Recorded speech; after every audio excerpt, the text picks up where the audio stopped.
মধ্য অসম কোজাজবং ছাত্ৰ সন্থাই পোনপ্ৰথমতে আমি অসম চৰকাৰৰ মাননীয় মুখ্যমন্ত্ৰী মহোদয় আৰু আমাৰ স্থানীয় মন্ত্ৰী শ্ৰদ্ধাৰ পীযুষ হাজৰিকা ডাঙৰীয়াকে প্ৰমুখ্য কৰি আমি মৰিগাঁও সমষ্টিৰ বিধায়ক মহোদয়কো আমি আন্তৰিক কৃতজ্ঞতা জ্ঞাপন কৰিছোঁ। অসমৰ ভূমিপুত্ৰ ৬ জনগোষ্ঠীটোৰ দীৰ্ঘদিনীয়া যি জ্বলন্ত সমস্যা, এই সমস্যাটো সমাধানৰ উদ্দেশ্যে যোৱাকালি এখন তেওঁলোকে প্ৰতিবেদন প্ৰকাশ কৰিছে, য'ত আমি কোজাজবংশীসকলে ৬ জনগোষ্ঠীৰ লগতে আমি কোজাজবংশীসকল জনজাতি তালিকাভুক্ত হিচাপে আমাক ST ভেলী হিচাপে আমাক তেওঁলোকে তাত আমাক সংৰক্ষণ কৰাৰ ব্যৱস্থা গ্ৰহণ কৰিছে। আৰু সেই সমগ্ৰ ঘটনাটোৰ কাৰণে আচলতে আজি আমি সংবাদমেলখন আমি আয়োজন কৰিছোঁ। প্ৰথম কথা হ'ল আমি বিচাৰোঁ যে এই প্ৰতিবেদনখন বিললৈ ৰূপান্তৰিত হ'ব লাগিব, প্ৰথম কথা।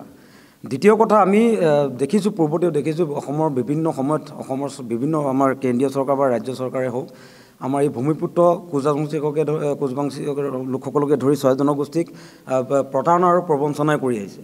গতিকে আমি আশাবাদী যোৱাকালি প্ৰতিবেদনতে সীমাবদ্ধ নাথাকি ২৬ৰ নিৰ্বাচনী টোপ হিচাপে যাতে ব্যৱহাৰ নহৈ এইখন যাতে বিললৈ ৰূপান্তৰিত হয় আৰু ৬ জনগোষ্ঠীৰ আশা আৰু আকাংক্ষাক এই বিলখনৰ জৰিয়তে যাতে আমি পূৰ্ণাংগ ৰূপত যাতে প্ৰতিষ্ঠা কৰিব পাৰে অসম চৰকাৰে, আৰু অসমৰ সমূহ ৬ জনগোষ্ঠীৰ লাখ লাখ জনসাধাৰণক যাতে উপকৃত কৰিব পৰাকৈ যাতে এই বিলখন যাতে প্ৰকৃতাৰ্থত যাতে বিললৈ ৰূপান্তৰিত হয় তাৰ আমি কামনা কৰিছোঁ। আমাৰ এইটো মাজে মাজে শংকা হয় যে প্ৰতিবেদনখন তেওঁলোকে কালি প্ৰকাশ কৰিছে, কিন্তু পৰৱৰ্তী সময়ত এইখন নিৰ্বাচনটো পাৰ কৰাৰ পিছত এইখন কিবা কাৰণত মানে অফ হৈ যাব নেকি, বা আমাৰ এই যি আশা আকাংক্ষা এইবিলাক অফ হৈ যাব নেকি, আমাৰ আকৌ আমি সংগ্ৰামৰ মাজলৈ উভতিব লাগিব নেকি, আৰু সেই কথাটো আমাৰ এটা শংকা নিশ্চয় আছে।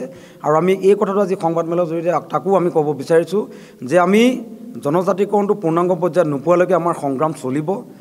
আমি ২৬ৰ নিৰ্বাচনলৈকে আমি আশাৰে বাট চাই আছোঁ। এই ২৬ৰ নিৰ্বাচনৰ প্ৰাক মুহূৰ্তত আমাৰ যি ST বা আমাক যি জনজাতিকৰণৰ ক্ৰাইটেৰিয়াৰ মাজত সোমোৱাইছে এই সম্পূৰ্ণ প্ৰক্ৰিয়াটো তেওঁলোকে নিৰ্বাচনৰ প্ৰাক মুহূৰ্তত সমাপ্ত কৰিব লাগিব।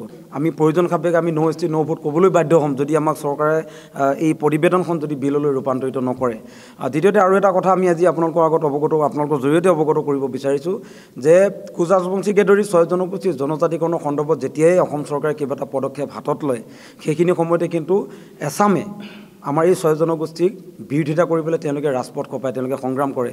আমি তেওঁলোককো আজি এই সংবাদমেলৰ জৰিয়তে আমি আহ্বান জনাব বিচাৰিছোঁ, আমি সকলো ককাই ভাই, আমি কোৱা নাই যে আপোনালোকৰ পৰা কাঢ়িবলৈ আমাক দিয়ক, আমি সেইটোও কোৱা নাই। আমি কৈছোঁ যে আপোনালোকৰ কোনো ক্ষয় ক্ষতি নোহোৱাকৈ আমাক জনজাতিকৰণ প্ৰদান কৰক। তাৰ পাছতো ভাতৃঘাতী সংঘৰ্ষ সৃষ্টি কৰাৰ উদ্দেশ্যে আপোনালোকে যদি এইবিলাক কৰিছে তাৰ পৰা আপোনালোকক কৰজোৰে অনুৰোধ জনাইছোঁ, সেইবিলাক নকৰিব। আমিও আপোনালোকৰ ককাই ভাই, আপোনালোকো আমাৰ ককাই ভাই, আমি একেই তেজমঙহৰ মানুহ। গতিকে ৬ জনগোষ্ঠীক যদি জনজাতিকৰণ প্ৰদান কৰা হয় তেতিয়াহ'লে আমি ভাবোঁ অসমখন সুৰক্ষিত হ'ব। যোৱাকালি এটা আমাৰ যি 6 জনগোষ্ঠী যিটো কোচৰাজবংশীকে ধৰি 6 জনগোষ্ঠীক যি জনজাতিকৰণৰ এটা প্ৰক্ৰিয়া তেওঁলোকে নতুনকৈ সৃষ্টি কৰিছে যে ST ভেলী, আমি তাত আমি ইমান অসন্তুষ্ট হোৱা নাই, কিন্তু আমি তেওঁলোকে যে আমাৰ কথা অলপ চিন্তা কৰিছে, আমি তেখেতসকলক আমি আজি এই সংবাদমেলৰ জৰিয়তে ধন্যবাদ জ্ঞাপন কৰিছোঁ। আমাক যাতে এই প্ৰতিবেদনখনক তেওঁলোকে বিললৈ পৰিৱৰ্তন কৰি আমাক এই 6 জনগোষ্ঠীক যাতে এটা সুকীয়া মৰ্যাদা দিয়ে, আৰু আমি অন্যৰ পৰা কাৰো যি আমাৰ জনজাতীয় ভাইসকল আছে তেওঁলোকক অশান্তি দি বা তেওঁলোকৰ পৰা আমি ভাগ কাঢ়ি লৈ পেলাই আমি কোনো এটা আমি বিচৰা নাই। আমি সকলোৱে মিলিজুলি অসমখনত যাতে আমাৰ ভূমি যি সংৰক্ষণ হয়, অসমখনক জনজাতীয় ৰাজ্য হিচাপে ঘোষণা কৰক, আমাৰ এইখিনিয়ে কাম্য। আমাৰ চৰকাৰৰ ওচৰত আমাৰ পুনৰবাৰ অনুৰোধ জনাইছোঁ তেওঁলোকে যাতে আমাক আমি যি আন্দোলন কৰি আহিছোঁ এই আন্দোলনখিনি যাতে মৰ্যাদা দিয়ে।